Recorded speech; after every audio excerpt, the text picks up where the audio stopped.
Congratulations, you've been selected as a Community Connector of the Week from Dave Campbell, Texas Football, and Optimum.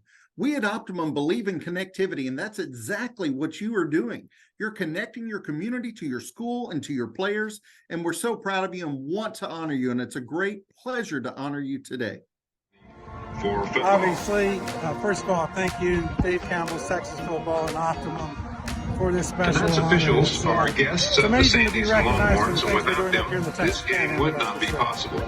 Citizens, to demonstrate the kind of respect for these officials you would extend everything we to do. any dedicated person We feel like in we're a just getting position started. We got some good of momentum going. responsibility. You know, there's all sorts Our of scheduled initiatives we officials like for the tonight's game community to are get referee behind on. Steve You know, Hill, I feel like all the umpire high Scott schools Henderson, in Amarillo need athletic training head linesman Kerry indoor Kennedy, athletic training facilities. We need line judge lights at the Greg stadium. C., Heck, we need restrooms for the fans and the judge players. Ricky So, Collingsworth, you know, with community support, side especially judge help with Asa Howard, from Optimum, and you know, back I think judge the Richard community can Simmons. definitely champion those efforts.